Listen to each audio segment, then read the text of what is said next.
Mix Audiobook Collection, the 11th of September 2023. Alexander the Dragon by Hunter_Mythos. Chapter 1. It's time for an adventure. I was the nightmare of men, both good and evil. I was the apex of monsters, the king of mountains, the blood of tyrants, the relentless thunder heard wide across the myriad empires and wilds of Ouroboros, the realm of myth and magic. I am the dragon. These were the lies I told myself, which were especially potent and acidic at the age of 13, when I was finally considered an adult. These lies were the salve to my wounded ego, nursing me to stand upright on all four paws with the coming of morning. The lies were the bastion of security walling off the harsh words of my mother during her assessment of me yesterday. She had gone away as quickly as she came, thankfully, but her words lingered like the deep shadows snaking and snapping behind the flames in my chest. Puny, soft, like a human. I stamped my forepaws onto my meager nest of treasures, the strikes echoing off the cavern walls of my little lair. A smattering of gold coins clattered from the blows, splashing upward between my claws before raining about haphazardly. How careless of me. I would have to sweep the coins back in place later, or to hide the barren spots of cavern rock underneath my oh-so-thin layer of treasure. It was a good thing I was not in the business of princess capturing. I would be embarrassed bringing one here. My hoard hadn't grown yesterday. Mother had given nothing. The lack of its growth was as troubling as the air of disappointment left behind when she disappeared from sight last night. It was tempting to lay back down as an ill wave of weakness swept over me. It was sadness I was feeling, I supposed. I shook it off instead and growled to hear my voice echoing through my lair. Small as it was, it had good acoustics. Presentation was important when inviting would-be foes and ill-begotten thieves. If anyone were to get past the ward, it served well against all amateurs. Before I set off, I carefully plucked the thick book I had been reading off my bed of hard-earned pelts and gifted treasures. Another nice feature to my lair was a natural shelf formation of rocks in the corner.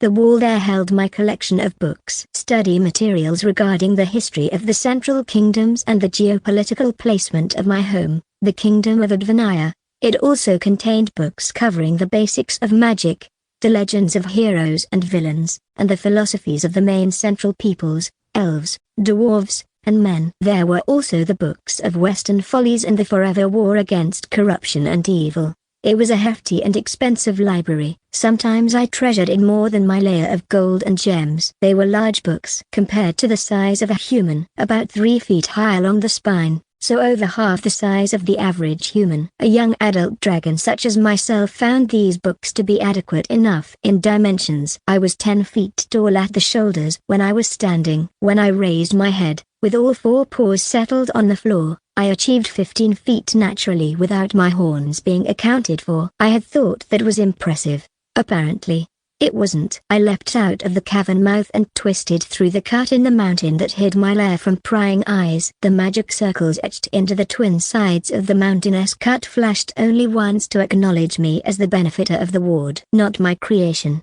the ward, but one day I would be proficient enough to conjure my own. Today, I was the amalgamation of bloodlust, teeth, and claws. I was a furnace of pressured fire bound in a flying fortress of scales. I spiraled through the air as I dove, hurtling toward the rocks below, picking up speed before straightening my body with a twist of my tail. Then I spread my wings wide. The roaring wind slapped against the skin of my wings and triggered the inherent magic that most, if not all, dragons claimed as barons of the skies.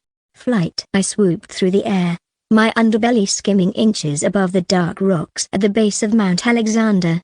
My body rattled from the forces of natural laws meeting magical laws. Mountain goats and goatmen, lowly beasts and monsters alike, scattered from before me as I picked up altitude and turned north toward the forest. It didn't take long to leave behind my little mountain home and soar above the emerald treetops of the charmed forest. Morning birds scattered quickly, cawing in alarm at my oncoming form. I rotated until my right side was parallel with the earth, my left wing cutting through the belly of a drifting cloud, wetting it with water droplets that smelled of the past night. The rising sunlight beamed from the east, warming my dark scales. The eternal darkness shifted and wavered continuously to the far west, walled away by the river of death, but never dispersed from mind whenever I chanced to look in that direction of the horizon. I shook off the fright that wanted to take hold of me when looking westward. There should be no place inside my dragon body for that pitiful emotion, fear. I was above the center of the charmed forest, a place promising decent game that were infamous for charming unsuspecting prey with fey-like powers. Unfortunately, for them, dragons were highly resistant to charms, and I was the same. As I searched for the right prey, a conflict erupting down below caught my discerning eye. Flashes and booms of magic thundered up into the air, shaking the nearest trees, trampling bushes, snapping saplings. I tilted my wings and resisted the air to slow my movement. I entered a glide so I could spot what was happening below more accurately. The commotion surrounded what I spied to be a dryad facing off against a miasma of darkness. Further observation revealed the creature at the center of the miasma to be a treant, a corrupted treant.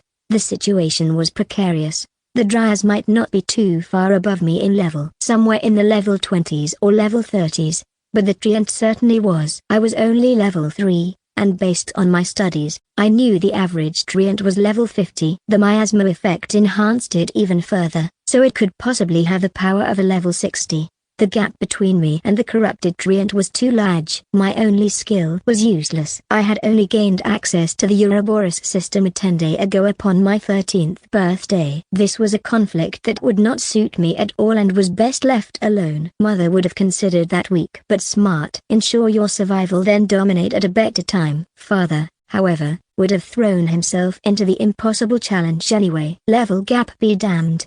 The thought of him stirred the fire in my chest. Before I could think further about what my parents would do, I heard the alarming cry of the dryad as the treant used a lashing vine strike covered in thick miasma.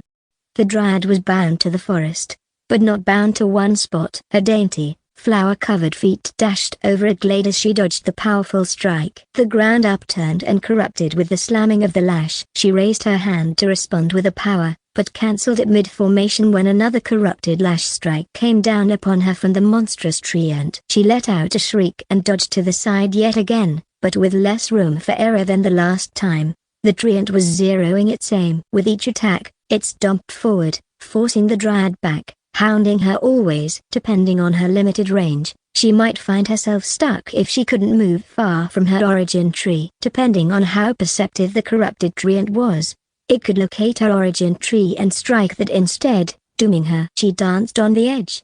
No doubt, one of those strikes would be the end of her. The upturned ground hissed and crackled with corrupted darkness. The surrounding trees seemed to shy away lest they die and turn corrupted by the invasive treant.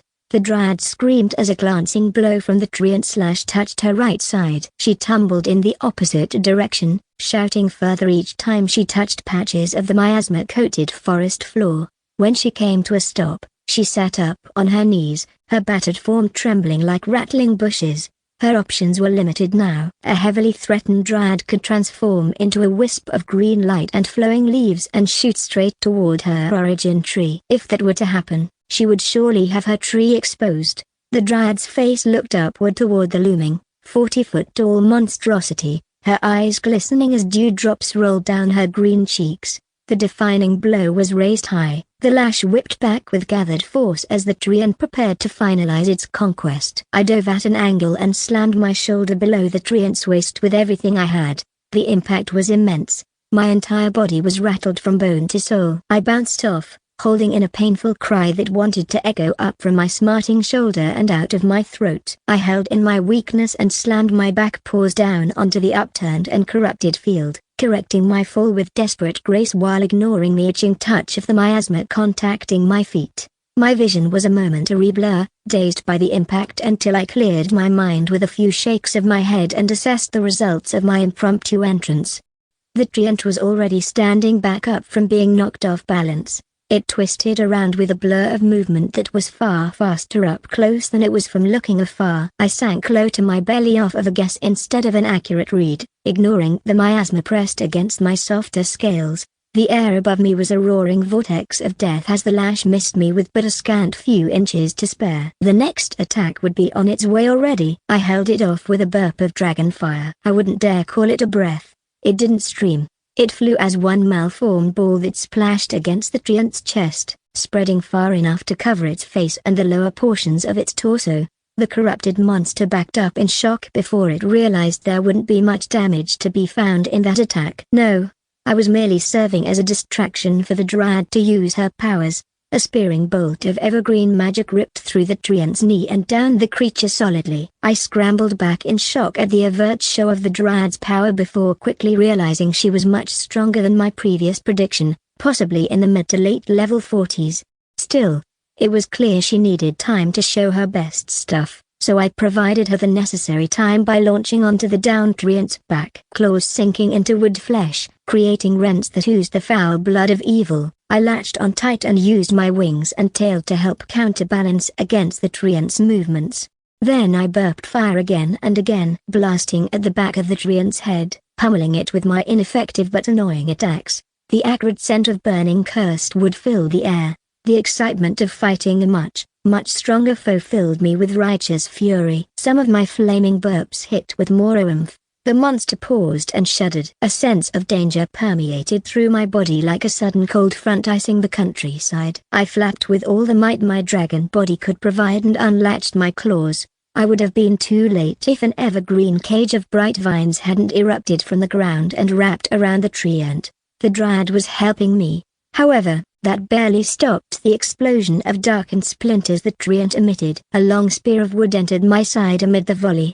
The spear exited out my back in the span of a blink, leaving behind blood and pain and corruption. This time, I let out an air-shaking howl, my waist a storm of pain. I fell from the air and plummeted without control. The ground zoomed upward to meet my face. I closed my eyes and awaited the impact. It never came. Instead, I landed in a whirling cushion. It felt like a hardened breeze spiraled into a basket. I opened my eyes to confirm the power enveloping me, knowing what this entailed. Father was here. I have to admit, said a deep and friendly voice that resonated across the darkened glade. I am not always so timely. Good thing I came around today. A man strode out into the open confidently. The cushion of air helped me land on my feet before dispersing with a climactic burst, shaking the treetops and the shrubbery. Tears and rips filled the air once the wind died down. The treant freed itself of the evergreen cage and stood upright once again.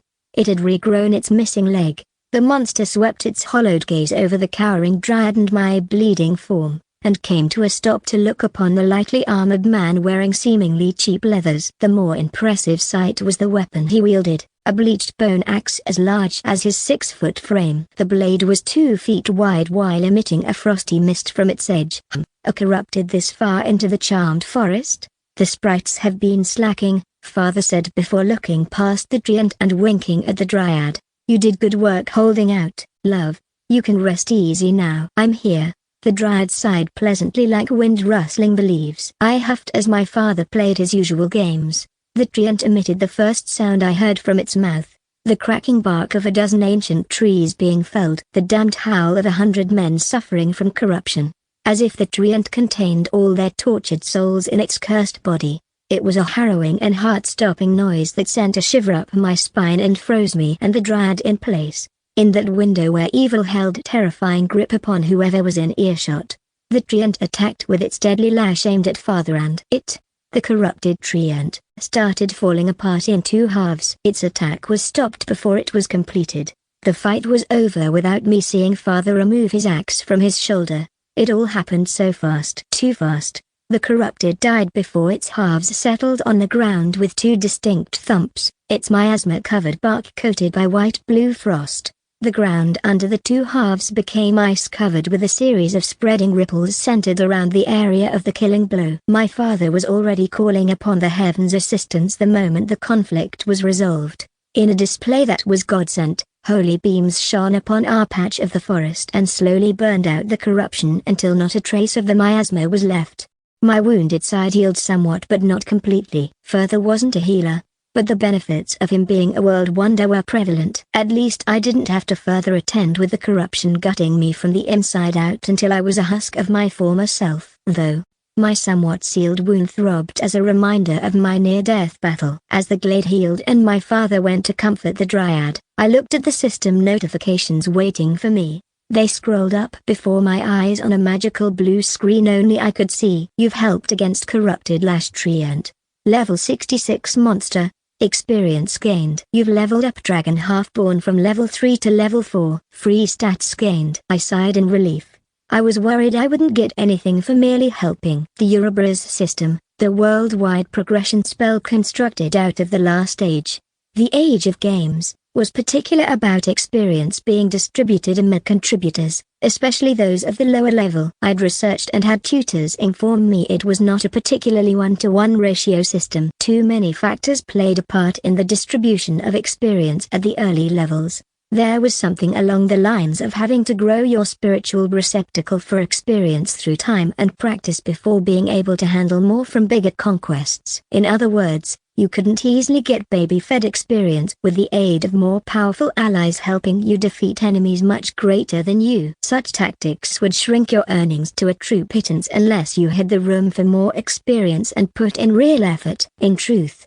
it would have been a waste of potential experience for all involved if I had killed the corrupted. The Dryad probably gained the most from this since she was closer to the Treant's level and would put in a lot of daring effort. My overpowered father would have gained a pittance needed toward his next level. As father continued to comfort the Dryad and ignore me, I summoned my profile. Name, Alexander Soulrun. Age, 13 years. Size, medium-large, 10 feet at the shoulders. Type, Dragon, Rare. Subtype, Halfborn, Level 4. Titles, Son of Kings and Tyrants. Traits, Half-Dragon, Rare, Otherworlder Descendant. Legendary. Skills, Shift Between, Supreme. Spells, NA. Arts, NA. Attributes, Fit, End, Might, Grace, Will. Attune, Free. 83, 45, 48, 63, 80, 48. I eyed my only title with suspicion, wondering if it would have truly helped me survive if the battle had been prolonged. Son of Kings and Tyrants, your blood pulsates with the ironclad world rulers. With this title, you might survive long enough to enjoy your own sovereign reign. Plus 20 vitality. It was hard to tell if this was the reason I stayed conscious after being struck or not. Because of my circumstances, I was born weaker than most dragons, puny and soft, as my mother had put it. Maybe a naturally born dragon would have handled the treant better. Then again, no dragon would have risked their lives to help a mere Dryad while lacking any true advantage. No dragon would have found it relieving for their father to step in, and then accept his disrespect in addressing a lesser creature instead of his dragon son. Then again, that last part was aggravating. Half-born, I certainly was. But I could only stand Jaden Soulrun's games for so long. I flashed my teeth and lunged with claws outstretched, roaring with dragon fire and smoke unfurling from my mouth.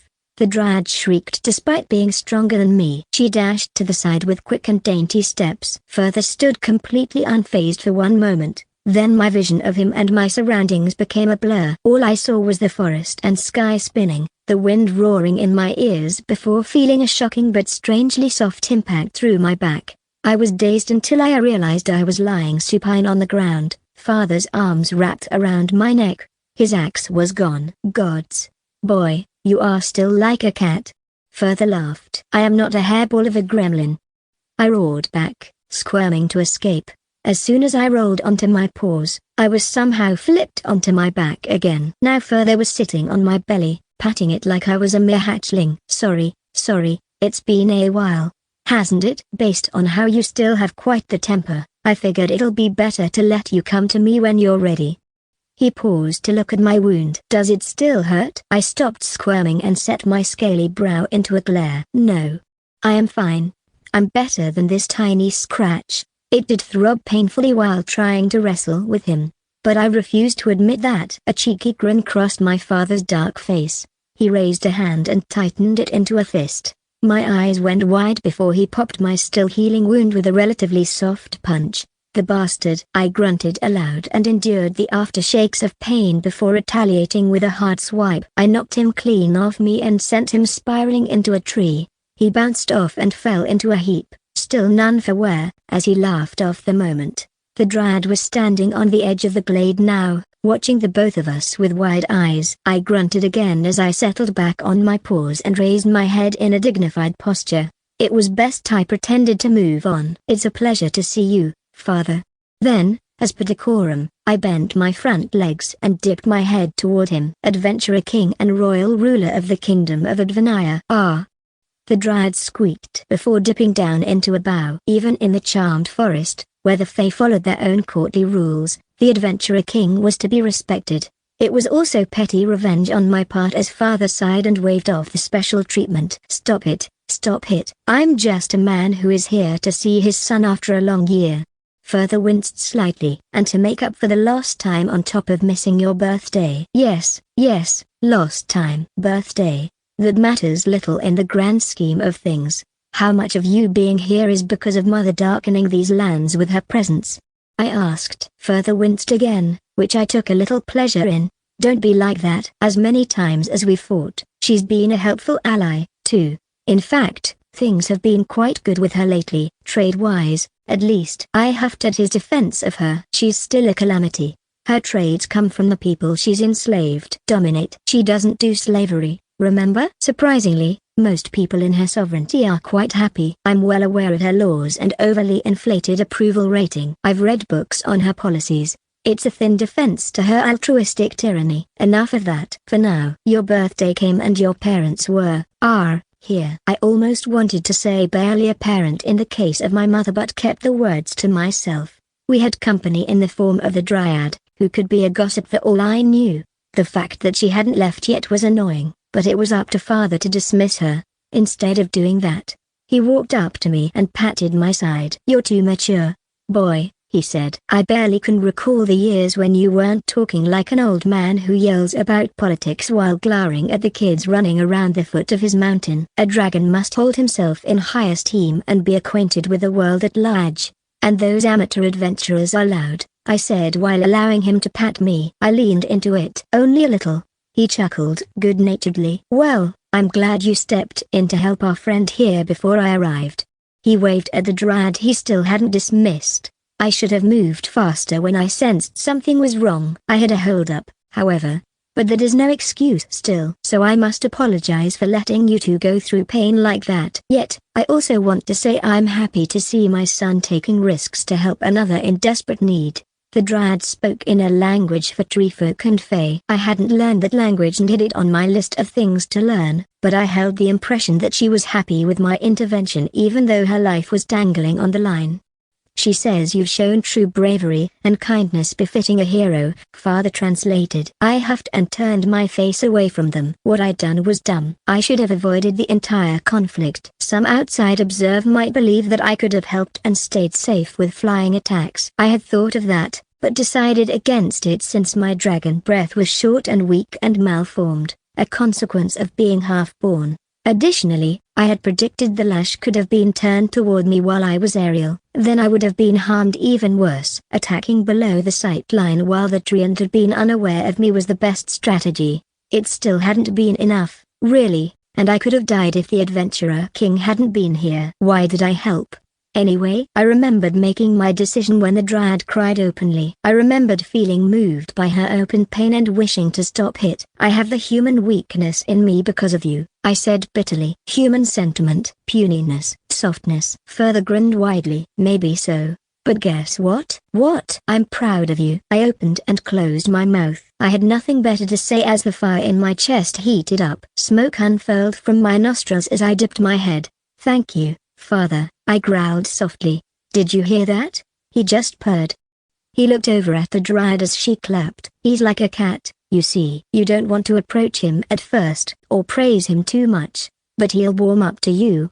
Eventually. My embarrassment was too much, becoming irritable. I curled my tail around his leg and flicked it skyward. He soared over the treetops and landed somewhere out of sight, just far enough for me to recover myself. Hopefully, he would walk back and reflect on his actions and try not to continuously embarrass me. The dryad stayed in the present area. At this point, I had no more mind to give her and considered her like a tree, a planted existence. When father returned, he arrived with an unexpected guest. Held in his arms was a little human girl who smelled unremarkable. She had his dark curly hair and big brown eyes. However, who is that? I asked. So, there's another reason I'm going to be camping out here for the next couple of months. Catching up with you. Making sure your mum didn't leave her minions around to poke and prod at our defenses. Such and such. I stared at the girl in his arms. She couldn't be any older than 4. I would have been 9 at her birth. My elven brother, Royal Prince Jasper, would have been 8. During that time, I was certain father was busy with Western campaigns against corruption and evil. I came back home after a long tour, he said between kisses on the girl's cheek. The Queen was visiting her parents in Freyheim and somebody's invited me out to our favorite brothel and I met this gorgeous woman who was starting her first night. Stop. Further sealed his lips while mid-kiss on his daughter's cheek and awaited my next words. How mad is the Queen? The scales would have broken when weighing that anger. I held back a wince. To weigh anything with scales in this world was more than an action. It held significant meaning to all peoples, monsters, and celestial beings. Life and death, good and evil, order and chaos, all could be weighed on the scales. The Queen was very mad. Then I thought about the situation further. When's your next campaign? He gave me a weak smile. Not due for one until a year from now. Yet, the guards are following her orders to have me stay banished from the capital. Temporarily, I guess. But still,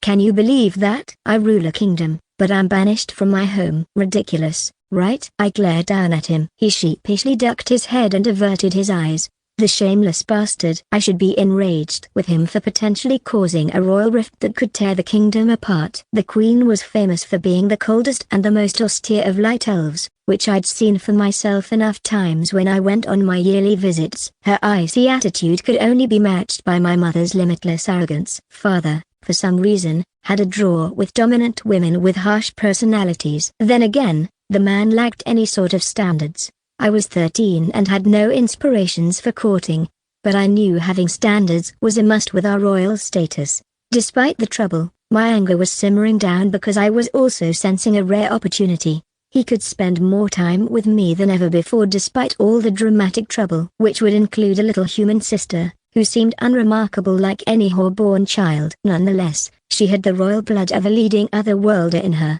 the blood of the adventurer king. A world wonder. Legends were born from such circumstances, at least according to the books in my library. Big Lizard. She pointed at me without fear. Her name's Rocky, father said hurriedly, as if to get ahead of my irritation with a belated introduction. Aha. I lowered my head until my eyes were leveled with Rocky's. I'm Alexander, little sister. I'm your brother and not a lizard. Alexander, big brother lizard. Dragon, I corrected. Big brother dragon. Big brother dragon lizard Alexander.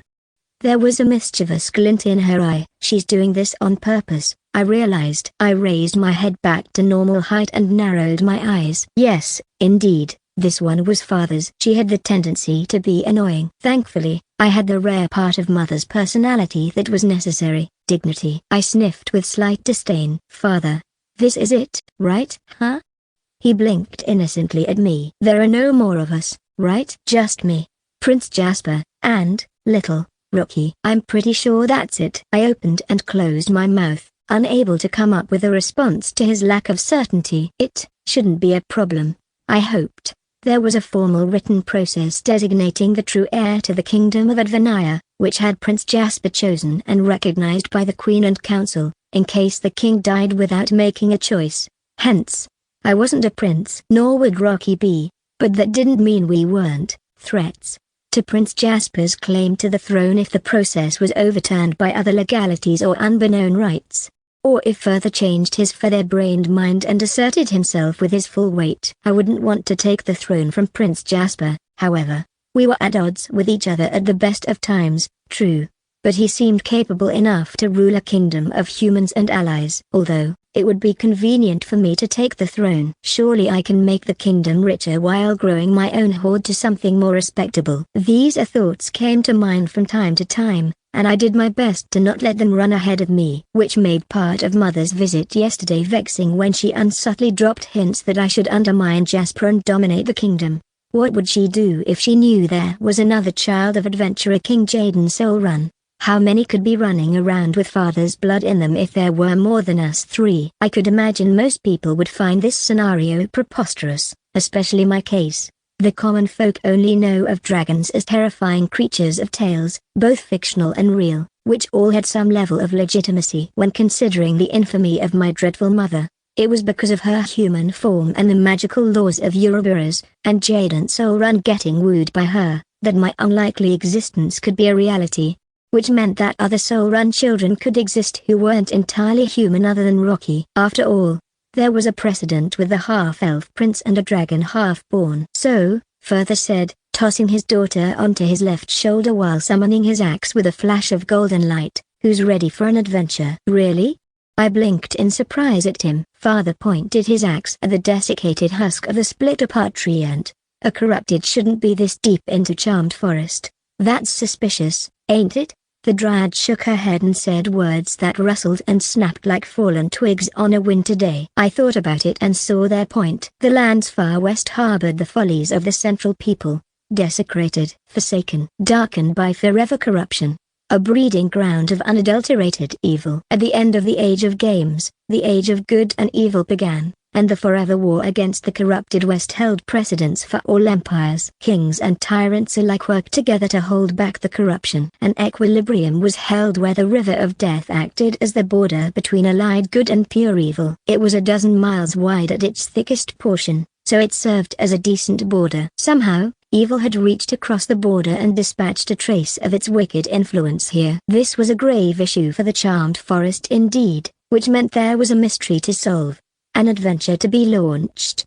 If one were to answer the call. I felt an eagerness fanning the flames in my chest. I dug into the loamy floor with my claws as my tail snapped to the side. Rocky waved her little arms and kicked her little feet from Father's shoulder as he smiled up at me. Where I'm from, this is what we would call a tutorial. It's a phrase used when teaching someone new to a game or activity. I know it's 10 days late after your birthday, and you're already level 4. But how about letting your old man take you out on your first adventure? Show you a thing or two?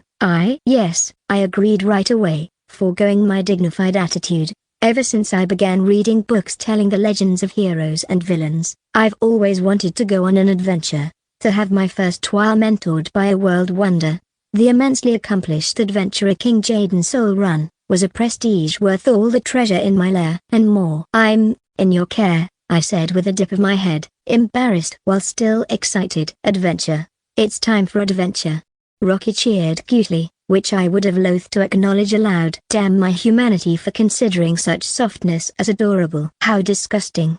How pitiful. Yet, I still couldn't help myself. My new little sister was merely displaying the same eagerness burning inside my chest. A Tale of Steel and Gunpowder by Pixie Tokaizaki 14. Chapter 74. To the shopping district. When Amiria came back, she brought along with her some breakfast, which consisted of bread, eggs, and sausages. Nira also returned from her room and ate breakfast with everyone, even striking up a few conversations with their friends. As they were eating, the rain outside slowly lost its strength before coming to a halt. The dark, gloomy weather was replaced by beautiful sunlight and a clear sky, apart from a few scattered clouds. After they finished breakfast, they all went to their rooms. Matthew and Amiria opted to stay inside to rest after the night before. Stepping into the street below were Nira and Ellie.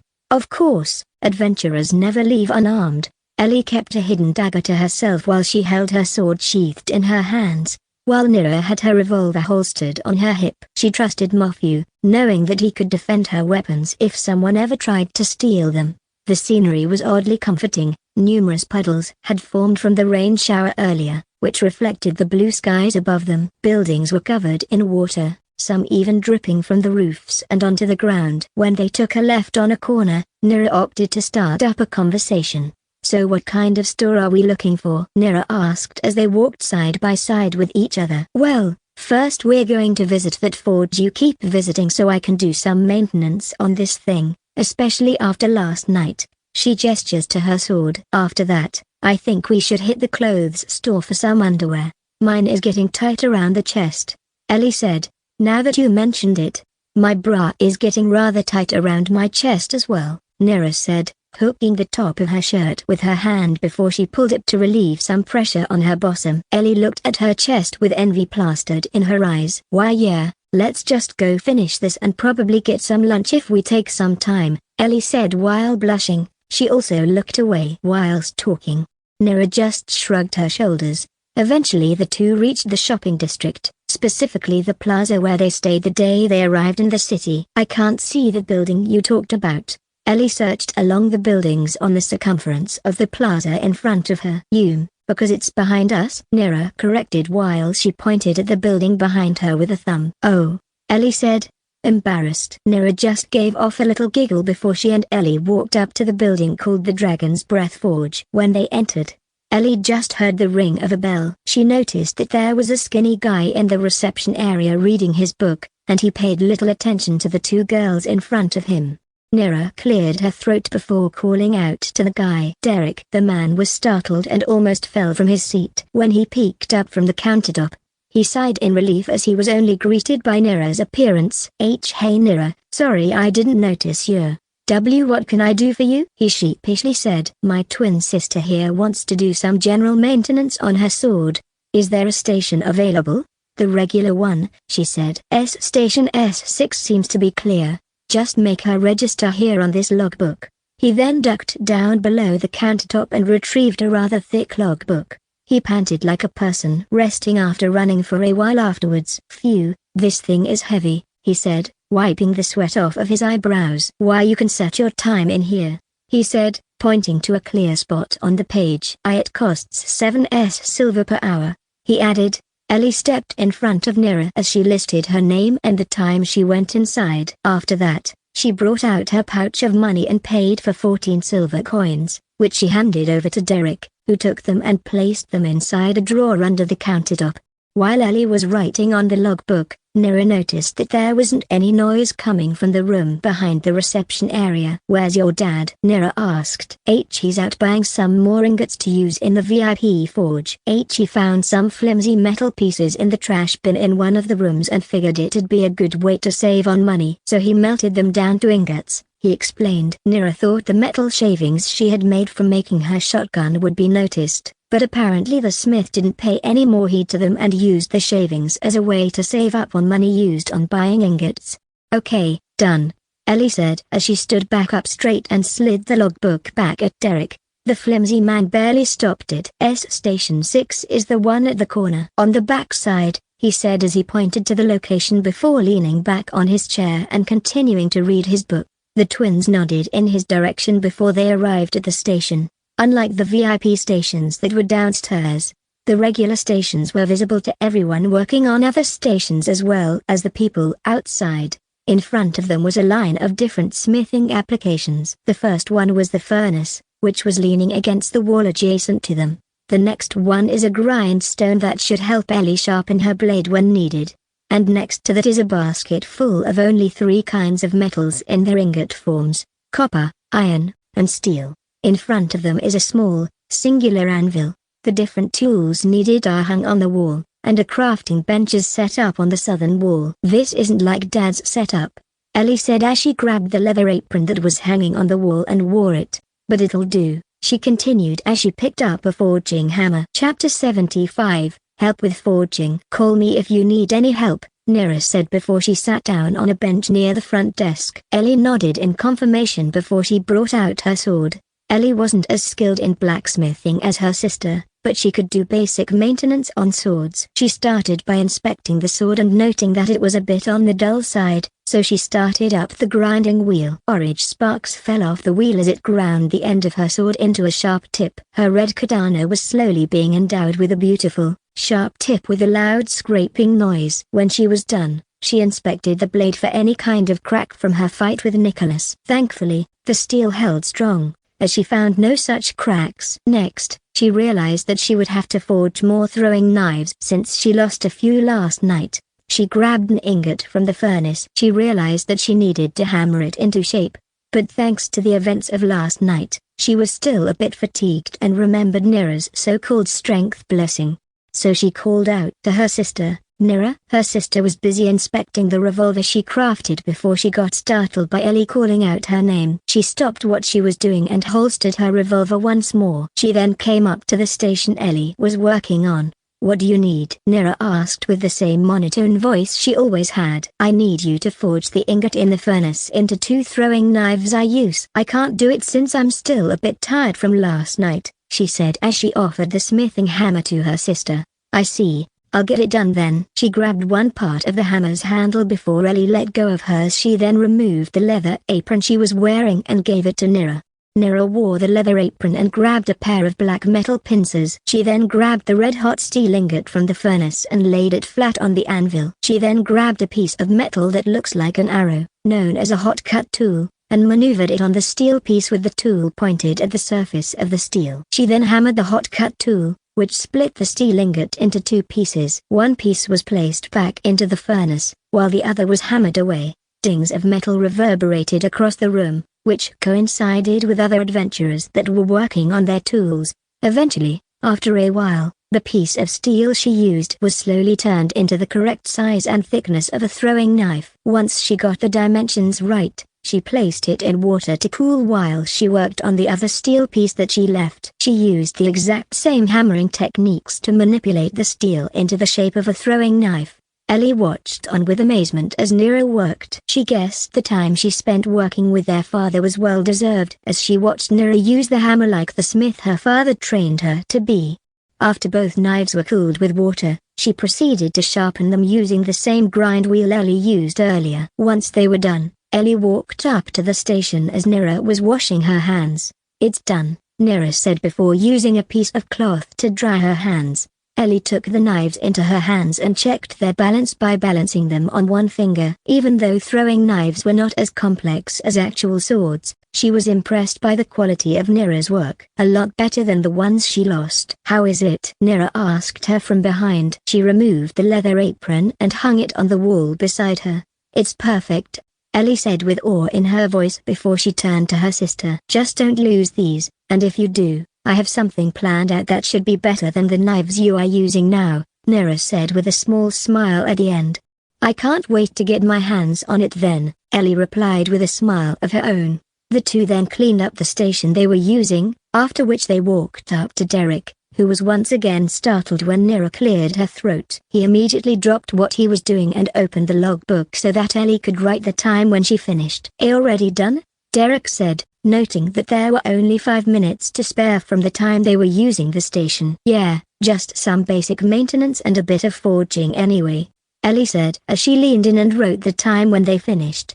"Oh, okay then," he said as Ellie stood up straight again. Derek closed the logbook and placed it under the counter once again. "Thank you for using our services. See, come back soon," he said with a bead of sweat visible on his eyebrows but with a friendly smile plastered on his face. The Gwynns nodded in acknowledgement before they exited the building. As they walked into the center of the plaza, Nira asked, "What are we doing next again?" "Buying new underwear, remember?" she said as Nira looked to the side with a faint blush on her face. "You can do this, Theodore. It's just a shop that sells women's clothes and underwear. You've been through this countless times before in this life," she thought to herself as they approached the store that sold women's clothes and underwear. Celise, A Nice Kai Adventure by Rowan. Chapter 76, Family Dinner. After introducing the rooms to my family, I started to show them the other places in the mansion. We walked until we reached the bathroom, and then we went to the kitchen. After that, we went straight to the dining room where I explained to my mum, dad, and sister the times they should be here. I also reassured them by saying that a maid would come to call them when it was time for dinner, lunch, or breakfast. By the way, I moved all the employees we had in the other house to this mansion.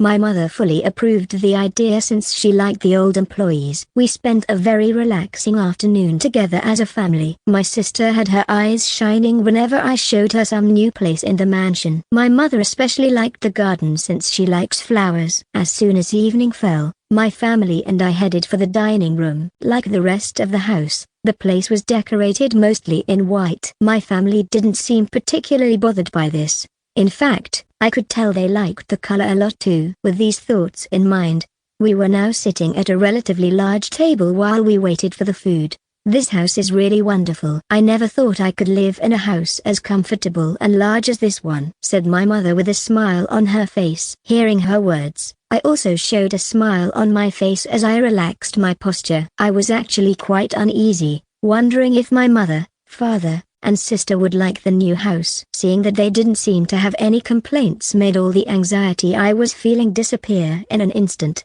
"Glad to hear it," I said with a soft smile on my face. After that, the food began to be brought in by the servants. Various dishes, such as fruits, meats, and snacks, were placed on the table.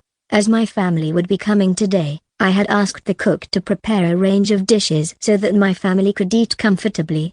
As the dishes were placed on the table, I noticed the faces of all my family members. Anna was already practically drooling as she looked at the snacks, while my parents looked impressed as they looked at the various dishes that were served. I think I overdid the amount of dishes, I thought as I sighed. Once all the dishes were served on the table, I looked at my parents and my sister as a smile formed on my face. You can eat as much as you want. As soon as I said that, Anna was the first to attack the feast that was in front of us, grabbing some chocolate cookies. Anna started to eat each one as a huge smile went around her whole face. My mom started with the salads, while my dad grabbed some pieces of meat. Each one seemed to have their favorite food, and I was happy to see them so happy. As we ate, a comfortable air filled the place. This atmosphere made me remember my childhood before Anna was born. However, now it seemed exceptionally better since we now have Anna. While we were at it, my mother turned to me. How have you been, Ren? Are you managing to take care of everything yourself? Anna continued to eat the desserts on the table in her own world. She is quite cute when she looks like this. Her puffy cheeks are very reminiscent of a squirrel's. I thought with a smile on my face as I looked at Anna. I won't say it's been easy, but I'm managing somehow. Hannah and Oliver have been a great help to me, I said as I looked at Oliver and Hannah, who were standing in a corner. The servants usually stay in that position to remove the dishes and organize everything once dinner is over, but Hannah and Oliver are almost always next to me since they are pretty much my closest assistants.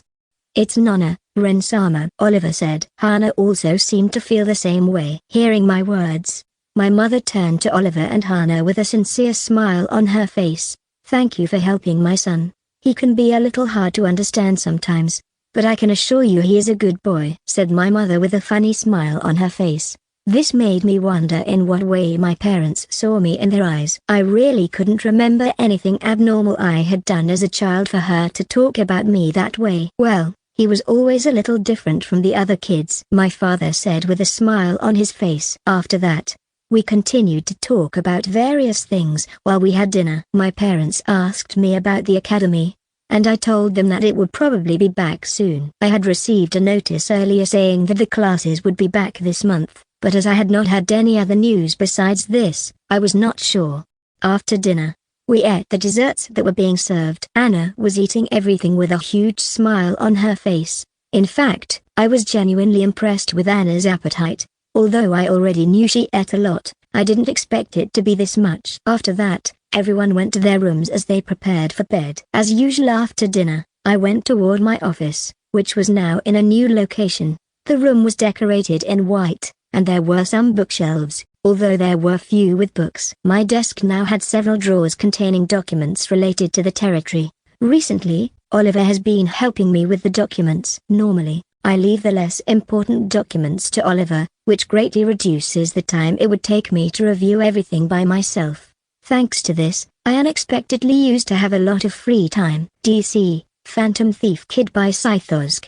Chapter 89, Cursed. No matter how dark the night, the morning always comes. Lulu, Final Fantasy X. Dick, do you really believe that a diamond can kill people? After listening to Dick's complete explanation, Dean's eyebrows furrowed tightly. To be honest, I don't believe it at all, Dick responded without hesitation. The Hope Diamond has been quietly lying in the Smithsonian Museum for decades, and it has been borrowed out for exhibitions many times. I find it hard to believe that no one has touched it during all those years, but the truth is that since the Hope Diamond was given to the center, there have been no bad luck or deaths until today. Moreover, both Lily and Kim are here, and no one knows better than them whether the curse of the Hope Diamond is real or just a marketing trick. You're right, I also don't really believe in this kind of made-up legend. The accident with the employee was probably just that, an accident. Dean nodded to show that he agreed, but deep down was still worried. He wasn't as confident as Dick and firmly believed that the Hope Diamond had no curse.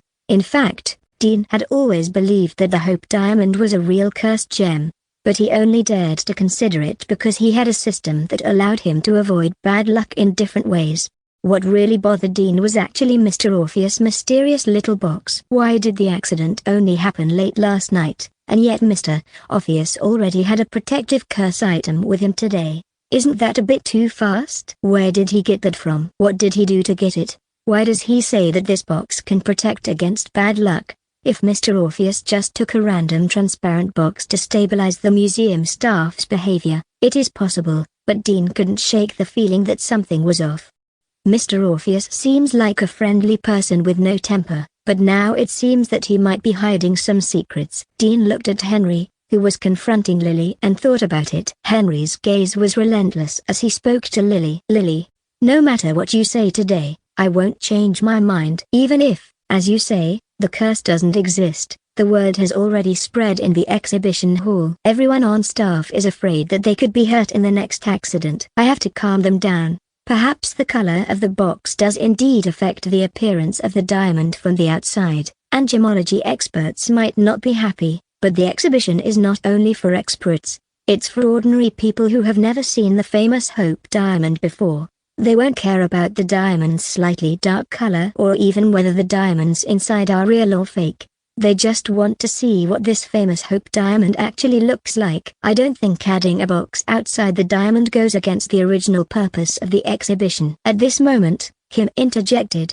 I believe Mr. Orpheus's thinking is reasonable. Lily, it's very important that every visitor can see every feature of the diamond, but it's even more important that everyone and the diamond stay safe. You shouldn't worry too much about this. Then why not use a colorless transparent box as the container? Why did you use a blue-tinted one? Lily accepted Kim's persuasion and no longer fought over the box but instead asked about the color. Because this is the only color available. Do you think I wouldn't have used a colorless one if I could? Henry answered with a question. Lily was at a loss for words and reluctantly agreed to Henry's arrangement. Since both the box and the diamond were already frozen inside the ice block, it wouldn't be possible to melt the ice now. Dean and Dick, who had seen the whole argument at the entrance, left the exhibition hall quietly and went to a place that was empty. Hey, Dean. Dick suddenly poked Dean's arm and asked, why do you think Lily is so against putting the diamond in the box? She already said it, didn't she? She wants to display the diamonds as perfectly as possible, and she also believes the curse is fake, so adding a box would be unnecessary. Dean answered without hesitation. I don't think it's that simple. Dick shook his head. Lily is a special security expert, and her planning is likely to focus on the protection of the diamonds, and the exhibition result would be the smallest of her concerns. The one who should be worried about that is Kim. But in the end, Lily spoke on behalf of Kim. Hearing Dick's explanation, Dean suddenly realized and his eyes narrowed. Are you saying? That's right. I suspect something is off about Lily's identity. Dick turned to look at the exhibition hall, making sure no one noticed them, then continued, either she's using a fake identity or someone is impersonating her, and that person could very well be the Phantom Thief. Dean was shocked, but quickly regained his calm and said firmly, Lily could be the Phantom Thief? We need to tell Commissioner Gordon about this immediately. Wait, don't say anything yet. Dick quickly covered Dean's mouth. They're coming out. They saw Lily, Kim, and Henry walking out of the exhibition hall. Dick carefully watched as the three of them walked away before lowering his hand. We're just guessing at this point.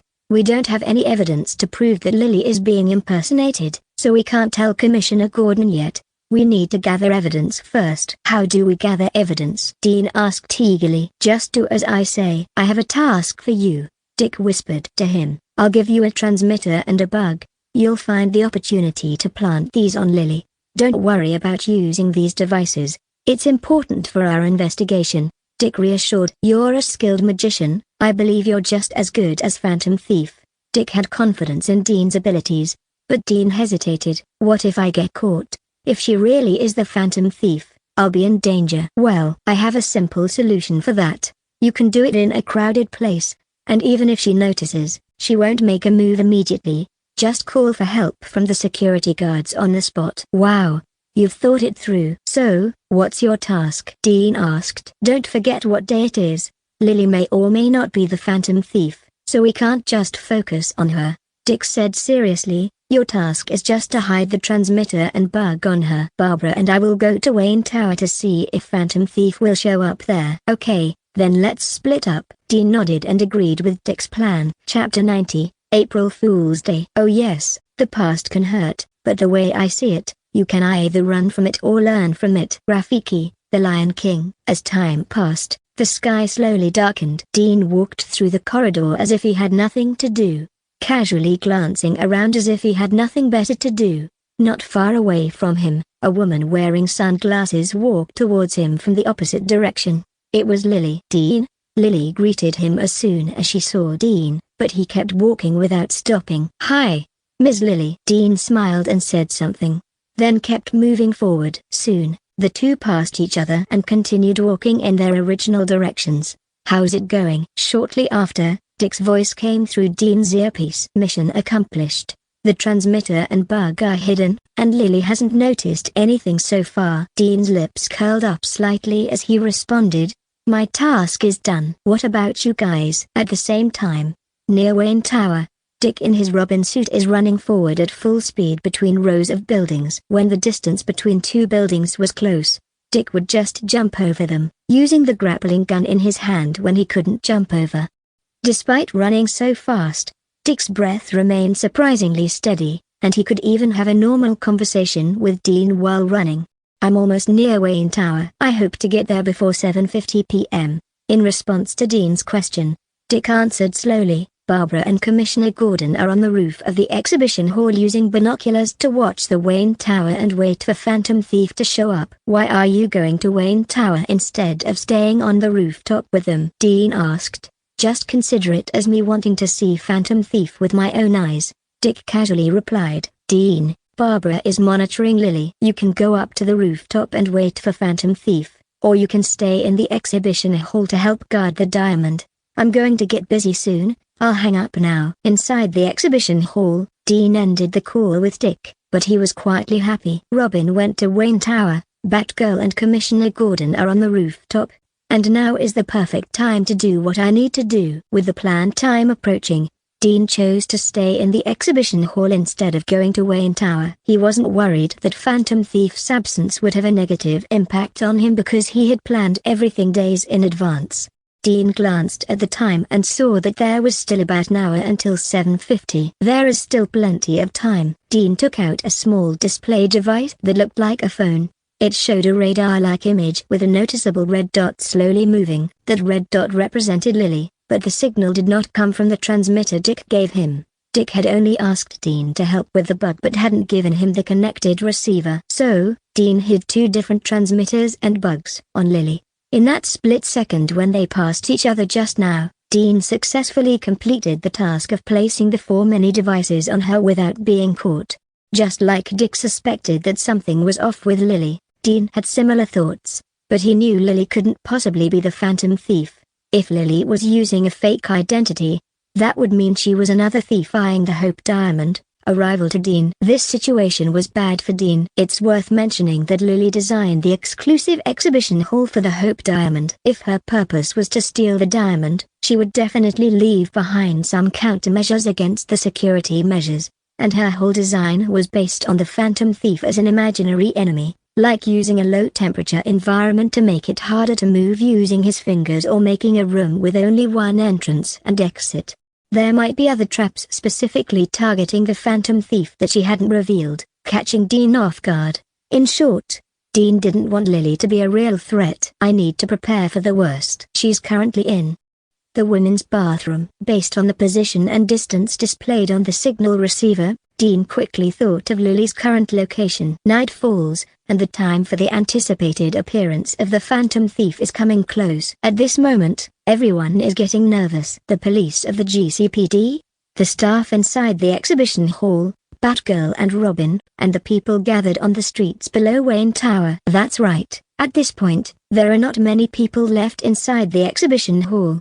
On the one hand, the exhibition only stays open until 8 p.m. every day, so it's nearly closing time. On the other hand, someone leaked information about Phantom Thief's plans and location to the news, which made them exposed to everyone.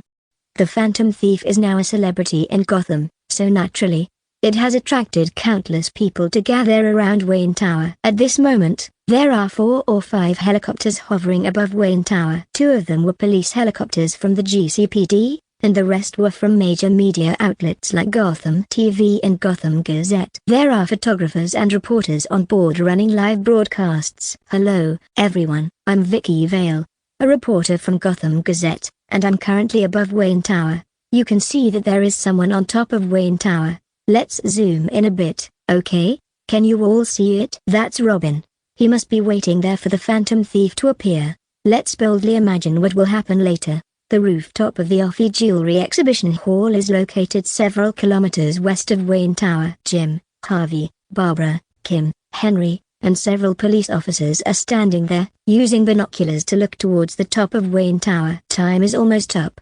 Helicopter 1, Helicopter 2, report your status. Commissioner Gordon used the communicator to contact the two helicopters and ask. Reporting, sir. Everything is normal. Wait. We've got something. Just as the helicopter pilots were about to report that everything was normal, they suddenly stopped and changed their words. There is an unidentified flying object on the radar approaching Wayne Tower from the southeast. Hearing this, Jim immediately moves his binoculars towards the southeast. He sees a white glider rapidly approaching Wayne Tower. Just like last time, this glider is equipped with an engine on its tail, allowing it to maintain stable flight even in the middle of the airflow caused by the helicopter rotors. The difference is that this glider heading towards Wayne Tower is much larger. It's at least 3 to 4 times bigger than the glider Phantom Thief usually uses, which makes it noticeable in the sky. On the rooftop of Wayne Tower, Robin, who had been waiting for a long time, stood up and stared at the rapidly approaching white glider at high speed. However, when the white glider is about to reach the top of Wayne Tower, it suddenly takes a turn and circles around to the northwest side of the tower. Then there was a clattering sound. A huge banner suddenly opens beneath the glider, wrapping around half of Wayne Tower. The banner carries a large message written in large letters that even people on the ground can read, and when they saw it, everyone couldn't help but smile. Happy April Fool's Day, Chapter 91, Easter. One day, you're going to look around and you're going to realize that everybody loves you, but nobody likes you, and that is the loneliest feeling in the world. BoJack Horseman. BoJack Horseman. What? On the top of the Wayne Tower, Robin looked at the huge banner that suddenly unfolded, covering almost half of the rooftop, and his face turned extremely gloomy. Yes, it was April Fool's Day, and playing pranks and fooling people was a tradition on this day. But Robin never expected the Phantom Thief to use this prank on his notice letter. Wait, if the notice letter was just an illusion to fool us from beginning to end, then is Phantom Thief not going to steal the diamond or not come to Wayne Tower? Thinking about this, Robin immediately turned around and looked toward the Orpheus Jewelry Exhibition Center, several kilometers away. If Phantom Thief intended to get everyone's attention to Wayne Tower and then use the opportunity to steal the Hope Diamond. Oh no. Robin anxiously contacted Dean. Are you on the rooftop or still in the exhibition hall? Inside a bathroom in the exhibition hall, Dean received Dick's call. I haven't gone to the rooftop yet. So, did you see Phantom Thief? No. The Phantom Thief didn't show up. The notice letter was a complete trick. He fooled all of us. When talking to Dean, Robin didn't have his voice changed as usual. He used his original voice. The banner that says Happy April Fool's Day is incredibly huge. I can see it clearly from the ground. It seems that this thief really enjoys playing pranks. He actually pulled off such a prank show. Dean chuckled in amazement. It may not be that simple. I suspect that the Phantom Thief might be planning to steal the diamond while most people are distracted. Have you noticed anyone suspicious in the exhibition hall? No, everything seems normal here for now, Dean naturally replied, although he wasn't in the exhibition hall at the moment. That's good. He probably hasn't started his move yet. Don't act recklessly, Dean. If you see anyone suspicious, immediately tell me. Or inform Commissioner Gordon or Detective Bullock. In any case, don't do anything dangerous on your own. Don't worry. I'll take care of myself. After hanging up the phone, Dean showed a faint smile on his face. Ladies and gentlemen, the Phantom Thief has not appeared. The white glider only carried a huge banner saying Happy April Fool's Day. Could it be that his earlier notice letter was just a prank for everyone in Gotham? In the sky above Wayne Tower, Vicky Vale pointed at the banner while speaking in front of the camera. On the ground, most people had smiles on their faces. In Gotham, it was quite terrifying when criminals played pranks on people. The more serious the prank, the more people would end up hurt. But everyone knew that the Phantom Thief had never taken a life since his show. His jokes were obviously just simple jokes, and he literally tricked people into believing that Phantom Thief would really appear on top of Wayne Tower, which was a very successful April Fool's joke. However, there were a few people whose way of thinking was different from others.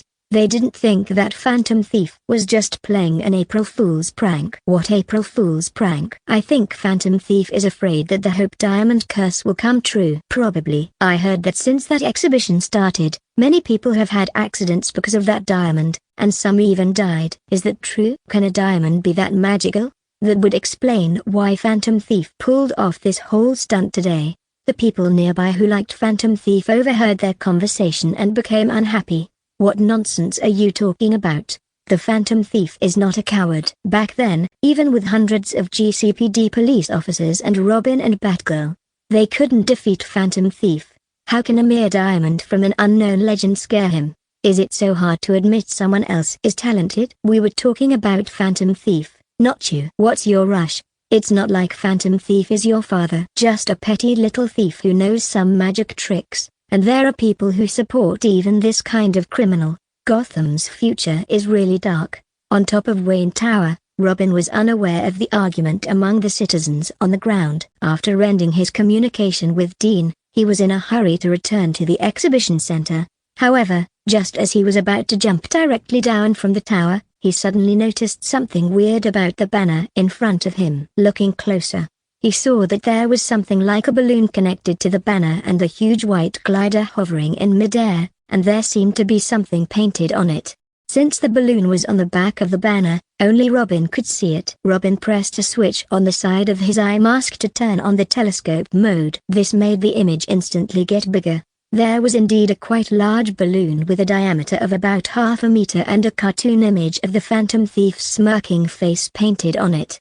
On top of the cartoon face, there was a noticeable red X, as if telling Robin to hit here. Robin stared at the balloon in silence for a moment. He then looked at the distance between the tower and the ground, as well as the distance to the helicopter above. If the balloon contained an instant explosive bomb, it would hurt only him at most, and he also believed that the Phantom Thief wouldn't use a bomb. So, Robin stepped back more than 10 meters and threw a boomerang quickly and accurately hit the red X on the balloon with a swift throw. Bang! The sharp boomerang cut right through the balloon, which made a loud noise. After that, a lot of white cards flew out of the inside balloon and went in all directions due to the updraft created by the helicopters. Whoosh, whoosh, whoosh. Robin was quick on his feet, and he ran over quickly to grab a card in the air above Wayne Tower. As he looked at the card, Robin's pupils suddenly shrank. It turned out to be another notice from his Phantom Thief. And it wasn't a riddle this time. It was a very straightforward crime notice. Today, I just played a small joke on everyone. I hope you don't take it to heart. On the day of the Savior's resurrection, I will take away the Hope Diamond that brings misfortune. Yours sincerely, Phantom Thief. The day of the Savior's resurrection.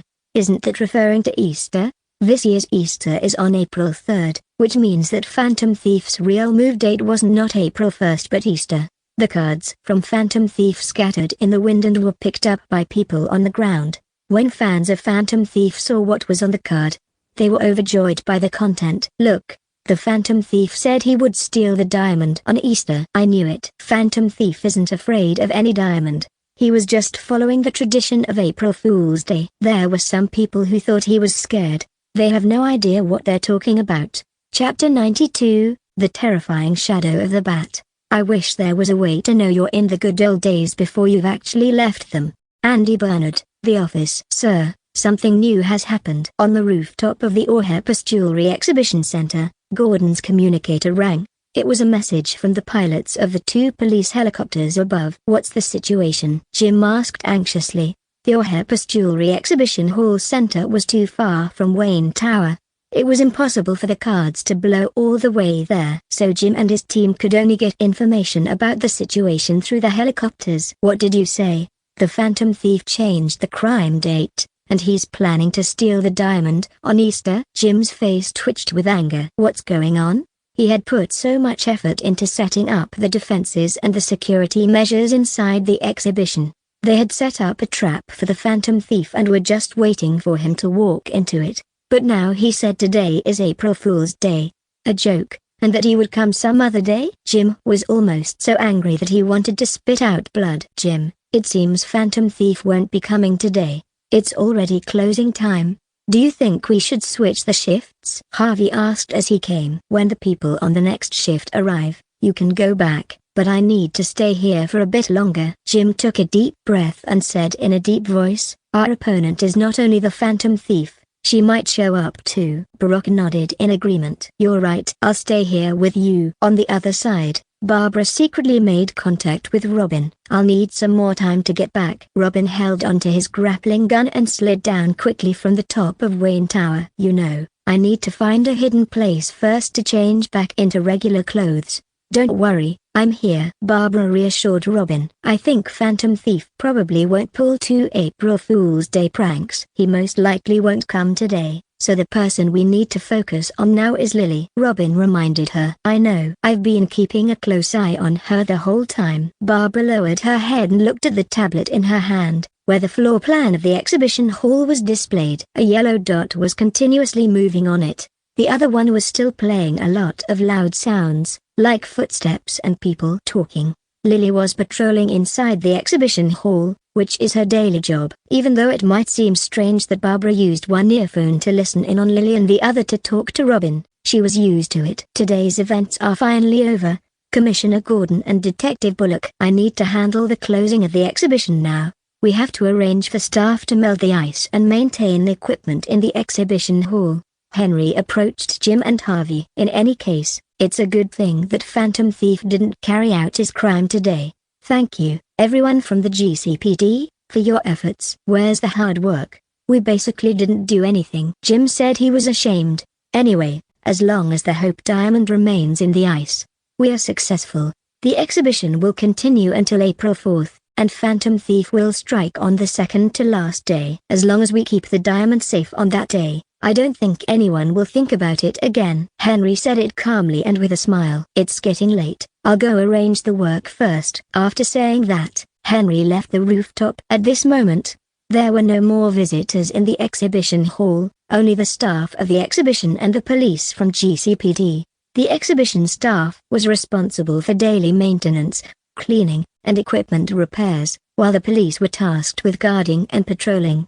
Shortly after, Henry arrived at the separate hall of the Hope Diamond. Just as he arrived, he saw 2 employees carrying different repair tools coming towards him. Sir, seeing Henry, the 2 staff hurriedly greeted him. How many times have I told you, don't call me like that in the exhibition hall. All you need to do is do your job well. Henry warned the 2 staff. The maintenance of the Hope Diamond exhibition is of the highest importance, and we cannot allow any accidents to happen. Because the Hope Diamond exhibition hall was completely separate, the equipment inside could not be monitored for defects through a central control system. Therefore, in order to ensure that the protective measures inside the exhibition room work properly, manual maintenance must be done every day. At the same time, so that Phantom Thief couldn't disguising to be a maintenance worker, the job of doing maintenance was assigned to a different person every day, and there was no set schedule. He personally arranged the staff for each day. Yes, sir. We will definitely do our job well. The 2 employees quickly responded and then walked into the exhibition hall under the watchful eyes of Henry.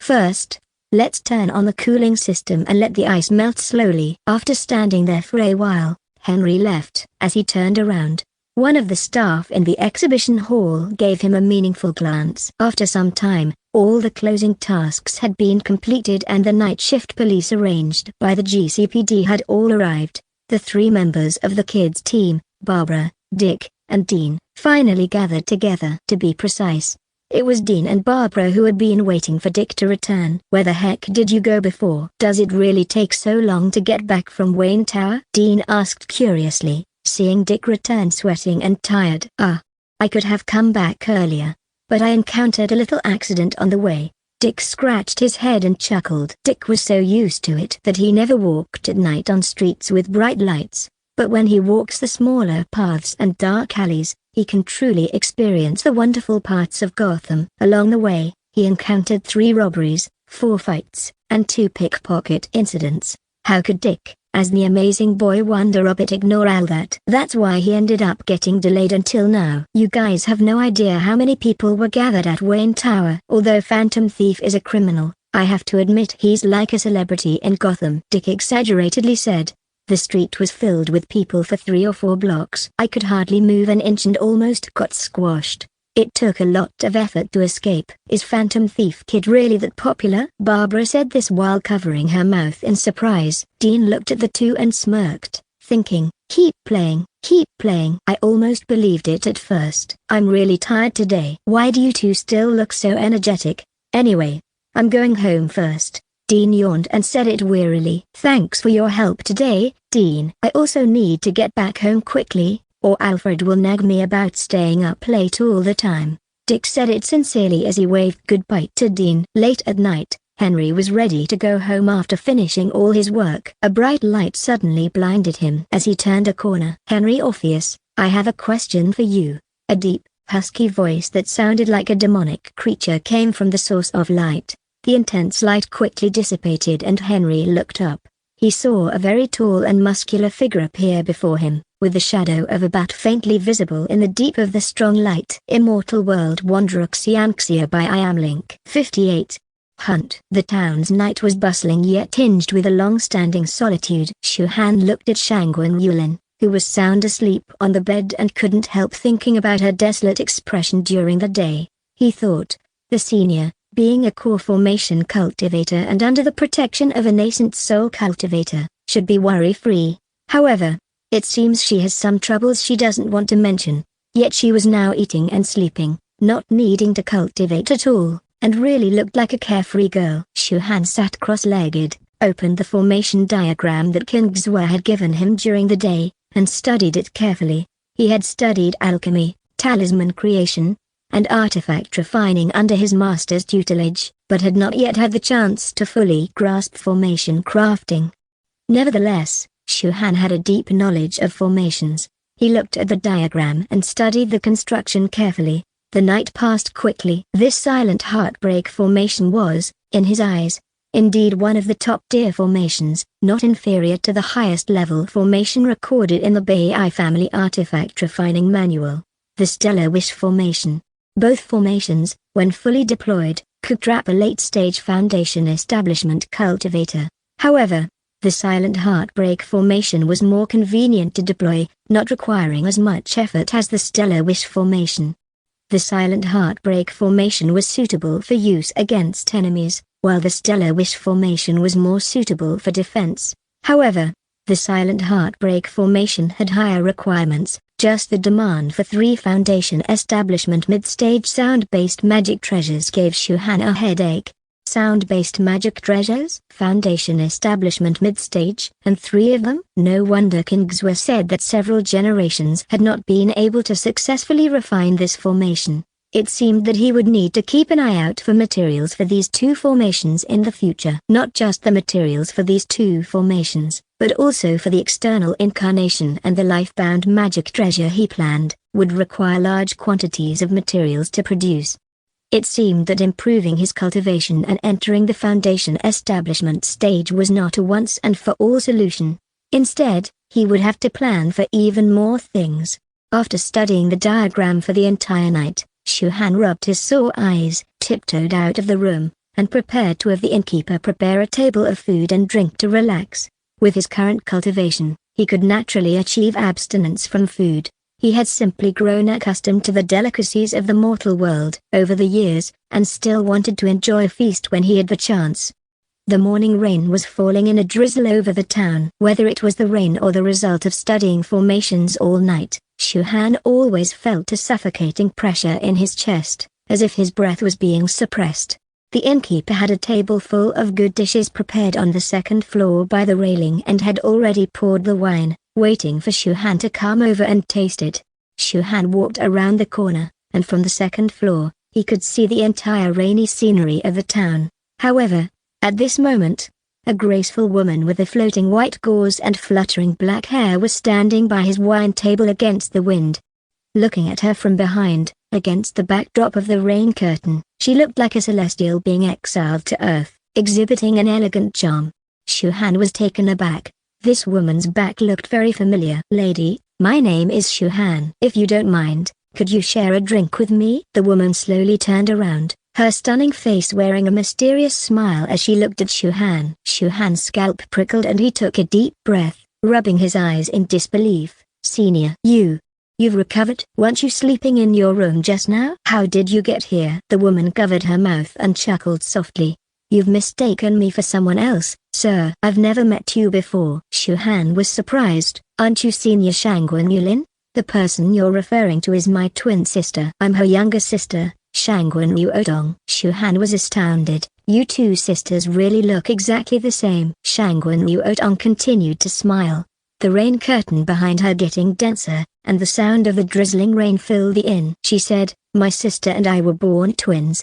Very few people can tell us apart by our appearances. 3 months ago, I suddenly had a hunch that my sister might be in trouble, so I came after her. Could you tell me where my sister is?" Shu Han breathed a sigh of relief, thinking that as they were twins, her cultivation level must not be weaker than Shangwen Yulin's, so Senior's injuries would be saved. He hurriedly said, "Senior, please wait a moment. Senior Shangwen Yulin is still resting. I'll go notify her to see you right away." "Thank you, sir." As Shu Han rounded the corner, he couldn't help but marvel at how different the two seniors' temperaments were, even though they were born of the same mother. He rushed into the guest room and gently woke Shangwen Yulin. "What are you doing? I haven't slept enough. Don't bother me." Shu Han hurriedly shouted, "Senior, there's someone you know looking for you." Shangwen Yulin, bleary-eyed and groggy, mumbled, "Someone I know is here? Who would know me here?" With that, Shangwen Yulin followed Shu Han out to the hall, her face full of suspicion. Shangwen Yulin, rubbing her eyes, walked out from behind Shu Han and shouted, "Who is it?" Immediately, both of them saw each other and their eyes simultaneously widened in shock. The rain was getting heavier. Shangwen Yuotong couldn't help but cover her mouth and chuckle. "Sister, it's been so many years, you've become so petite and cute. It reminds me of when we were children." However, Shangwen Yulin didn't find it amusing. She abruptly stepped back, grabbed Shu Han's sleeve, and asked coldly, "How did you know I was here? Did you put a tracking magic treasure on me?" Shu Han felt a chill run down his spine. The situation wasn't as harmonious as he'd anticipated. The two sisters' reunion had instead created an oppressively tense atmosphere. Shangwen Yuotong laughed. "Sister, I've wanted to do this, but your cultivation was too high and I never had the chance." "You ask how I knew your whereabouts. Don't you know that we've always had a mental link?" Shangwen Yulin's face changed drastically, her voice trembling. "I severed that connection years ago. Unless you've cultivated a golden core and re-established the connection with my golden core." A golden cow flew out from between Shangwen Yuotong's eyebrows in response. "I trailed you by 300 years. But I've finally caught up. Now that you've lost your cultivation, it's finally my turn to take the initiative. How do you want to die, sister? I can satisfy you." In an instant, all the raindrops outside the building froze in the air. The frozen raindrops were like steel needles, radiating a chilling murderous aura. Shangwen Yulin quickly jumped behind Shu Han, yelling at him, "Kid, go quickly." Shu Han had already sensed that something was wrong. Hearing Shangwen Yulin's urgent call, he didn't have time to ask more. He immediately summoned his black claw and pursuing sword, cloaked himself in a black fog, turned into a streak of black light, and fled south through the inn.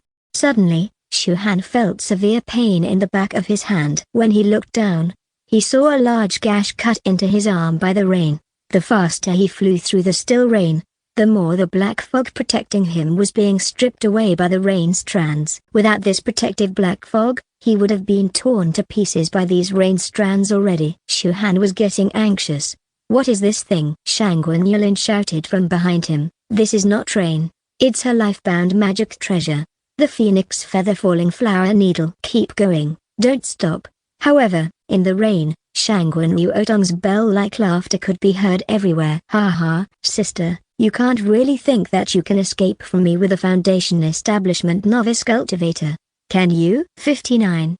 2 secret techniques. Shu Han pushed the black claw to its limits again, wrapping them in more black fog. Didn't you say that you have a nascent soul mark, and no one except a nascent soul cultivator would dare to kill you in the Great Cloud? If she kills me, the damn girl can take my place. Of course she dares. Shu Han grimaced. Your family relations are way too dark. Less talk. Run. The damn girl has successfully formed her golden core. We're no match for her now. Shu Han shouted. I know that, but can we escape? That's cow formation. Shangwen Yulin, panting heavily, climbed from Shu Han's back to his front, her small hands grasping Shu Han's head. Her pupils contracted as she stared at Shu Han. Kid, our lives are hanging by a thread. With that girl's personality, if I die, you definitely won't survive. Now, I'm going to break tradition and teach you 2 secret techniques from the Sky Palace 6 Harmony Secrets. The escape technique is called 6-fold shadow escape, which can create 6 indistinguishable copies of oneself and escape in 6 different directions at high speed. The forbidden technique is called the Sky Palace Mysterious Secret. It can at least double your strength instantly. Life and death, it all depends on whether you can succeed. Open your mind and let my golden core enter your body so that our cultivation techniques can intersect. I can use the Sky Palace Mysterious Secret and the golden core to stimulate all your potential, and perform a 6-fold shadow escape not inferior to that of a late-stage Foundation establishment. You have only one chance. Don't resist my golden core. Understand? Shu Han stared into Shangwen Yulin's eyes and nodded without hesitation. At this moment, Shangwen Yuotong's laughter grew from far to near. The surrounding stationary rain strands all moved towards one direction, and the rain that once filled the sky suddenly disappeared. Shangwen Yuotong floated ethereally. Looking at Shu Han and Shangwen Yulin, she said, Sister, stop struggling. You once told me that any struggle is in vain in the face of absolute power. Today, I return these words to you. Shangwen Yulin, sitting on Shu Han's shoulder, laughed. Girl, knowing you had this plan, it's good that your elder sister was one step ahead and prepared, otherwise you really would have succeeded today. Shangwen Yuotong's left eyelid twitched, and she scoffed. Sister, stop bluffing. We sisters have a spiritual connection. And when you said that, I could already feel the panic in your heart. Just resign yourself to death. This is our fate. With that, she scattered the set of phoenix feather falling flower needles in her hand, forming a gale that threatened to tear Shangwen Yulin and Shu Han apart. Looking at the set of phoenix feather falling flower needles, Yulin laughed. Your life-bound magic treasure is of high quality, although it can't compare to my 6 Harmonies silk bracelet, especially the addition of Snowstorm Secret Silver during the refining process, which enhances the sharpness of the magic treasure. Upon hearing these words, Shangwen Yuotong's face turned pale. How did you know I used Snowstorm Secret Silver? Shangwen Yulin laughed. Silly girl, did you think the Snowstorm Secret Silver was really given to you by the 3rd brother? It was something your elder sister spent a lot of effort digging up for you from Flowing Frost Highlands. 3rd brother merely passed it on to you. You! Shangwen Yuotong's face turned red with anger. You've been scheming against me from the start. I wouldn't say scheming. It's just that your idea of usurpation forced me to be on guard. If you had behaved yourself, there would have been no issue. Shangwen Yuotong, unable to control her anger, flicked her finger, and a whirlwind composed of silver needles rushed toward them. Shangwen Yulin pulled on Shu Han's hand, shouting, Kid, lend me your magic power. In an instant, 1/3 of Shu Han's magic power was absorbed by Shangwen Yulin. Shu Han quickly crushed 2 middle-grade spirit stones from his storage bag to rapidly recover his lost magic power. Having gained some magic power, Shangwen Yulin's divine sense returned. Her divine sense swept over, and in an instant, the incoming phoenix feather falling flower needles formed frost in the air, with cracks freezing onto each silver needle. The life-bound magic treasure and the cultivator are connected in mind and spirit. At the same time, Shangwen Yuotong was also covered in frost. This pain originating from her soul made her scream miserably. Now's the time. Without saying a word, Shangwen Yulin slapped Shu Han's cheek, took a deep breath, and her cherry mouth directly sealed Shu Han's mouth. In an instant, something warm passed over Shangwen Yulin's mouth. A rounded golden core rushed into Shu Han's body. In an instant, Shu Han's cultivation technique and magic power were indistinguishable from Shangguan Yulin's. Upon receiving Shu Han's cultivation base, Shangguan Yulin's body rapidly transformed. From a child she grew into a young girl in a blink of an eye. This intimate connection stirred Shu Han's soul, and he couldn't help but tightly hold on to Shangguan Yulin's slender waist. In that instant, two techniques were imprinted in his soul. Sixfold Shadow Escape, Sky Palace Mysterious Secret. Now that their minds were connected, without speaking, Shu Han could directly sense Shangguan Yulin's thoughts and emotions. The feeling of fear and apprehension. Kid, use these two secret techniques immediately and run. The damned girl's life-bound magic treasure is damaged. She herself won't be much better off, but she could still kill us with ease. Get away now. Hurry. Without hesitation, Shu Han immediately initiated the Sky Palace Mysterious Secret. In an instant, he felt his aura begin to surge, even rising to double his normal state. With the essence continually flowing in from Shangguan Yulin's golden core, Shu Han's power surged to an inconceivable level. However, Shu Han thought, with only 6 clones from the Sixfold Shadow Escape, it was still not quite safe, so he used the triple rotation avatar technique. With Shangguan Yulin being inseparable from him now, 3 pairs of Shu Han and Shangguan Yulin appeared in the sky overfloating a mountain town. Trying to run, Shangguan Yuotong coughed up a mouthful of blood. Her core formation aura began to waver, but she still forcefully suppressed her injuries, took out a banner from her storage bag, swung it up, and a green storm swept over. Sixfold Shadow Escape. In the nick of time, the 3 avatars used the Sixfold Shadow Escape technique simultaneously. In an instant, the 3 avatars turned 18, scattering in 18 different directions. This scene left Shangguan Yuotong stunned. 18 avatars? How is this possible? The green storm swept over, 6 avatars couldn't dodge in time and were obliterated by the storm. However, the remaining 12 avatars were unscathed, disappearing into the horizon with inconceivable speed. Seeing this scene, Shangguan Yuotong was consumed with rage and spat out another mouthful of blood. She quickly held her breath to channel her chi, absorbing all the damaged phoenix feather falling flower needles into her body. At this point, though Shangguan Yuotong was filled with unwillingness, she knew that trying to find the real body among the 12 avatars was virtually an impossible task. With the 100 phoenixes singing by her side, her complexion gradually improved. Shangguan Yuotong looked at the sky, then at the nascent soul imprint on her left hand, which was a jet black mark, different from Shangguan Yulin's fiery red one, and couldn't help but let out a bitter laugh. Sister, you indeed have good tactics, but I won't admit defeat easily. You won't leave the northern part of the Great Cloud alive. 60. Golden core fragments. Boom.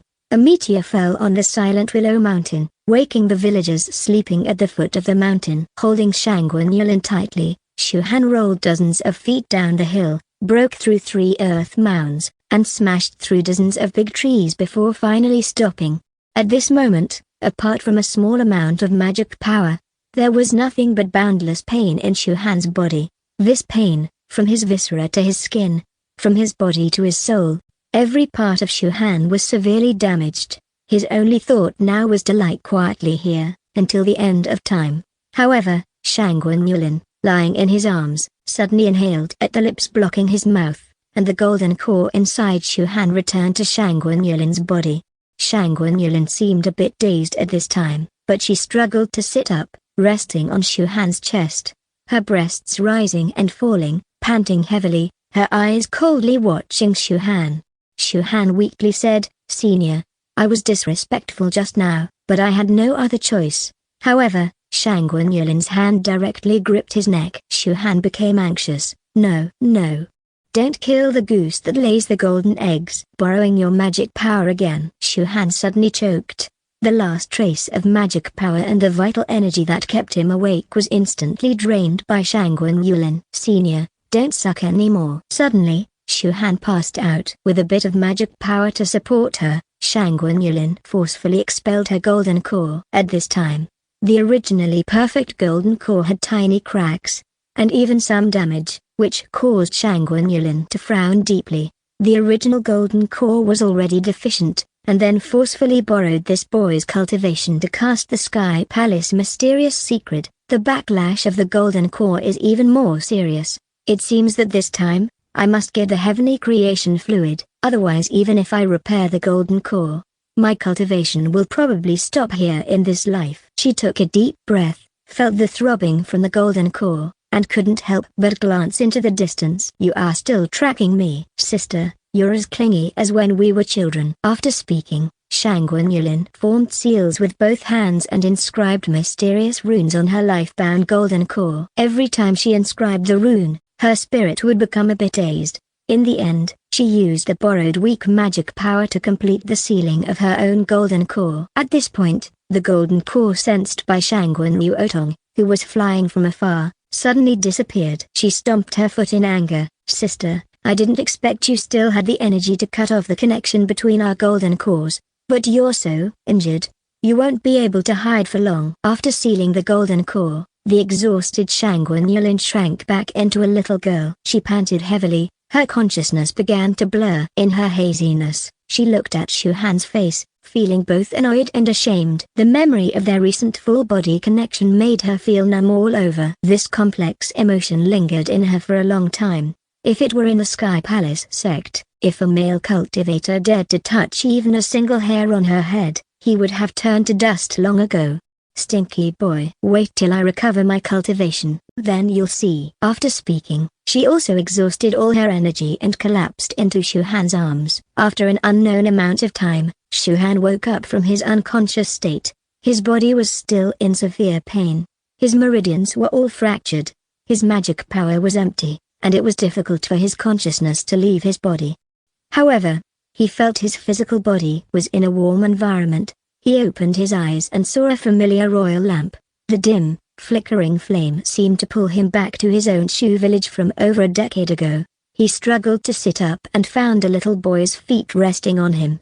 The little boy was reading a book next to the oil lamp. Seeing that Shu Han had woken up, he sniffled and called out, "Mum, big brother is awake." Immediately, a middle-aged woman rushed in from the curtain door. Shu Han sat up, rubbed his head, and asked, "Where am I?" The woman replied, "This is Jiang Village in Willow Mountain. Are you okay?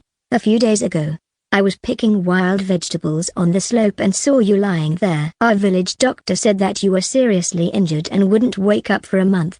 How come you're awake now? Looking at you, you don't seem to be a farmer. Are you a scholar from the outside? How did you get injured so terribly on there? Did you encounter bandits?" Shu Han suddenly remembered and immediately asked, "What about the other person? Where is she?" "Oh, you mean that little girl? She's sleeping in my room." Shu Han hurriedly got out of bed, limped out of the earthen house, and came to another room. In this room, Shangguan Yulin was quietly lying on the bed, dressed in a floral cotton gown. "Senior." Shu Han was concerned. He picked up Shangguan Yulin and gently shook her small shoulders. Suddenly, Shangguan Yulin opened her big eyes, coldly looking at Shu Han. "Stop shaking. I'm fine. As for you, it's about time you woke up.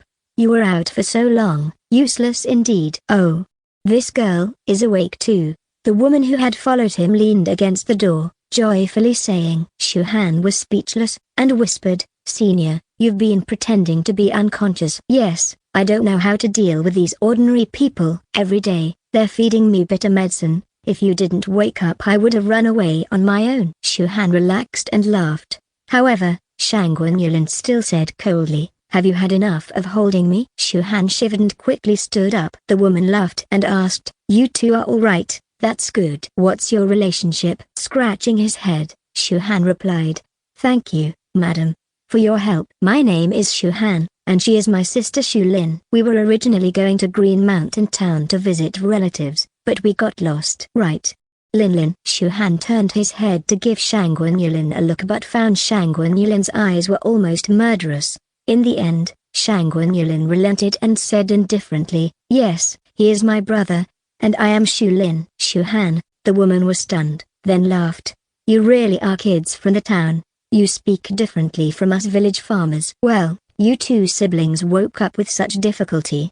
Why not sleep in my son's room together?" "Hey, boy, come sleep with mom, give your room to big brother." So, Shu Han and Shangguan Yulin ended up sharing a bed. Standing on the bed, Shangguan Yulin, in her small body, looked at her brightly colored gown, her face full of disdain.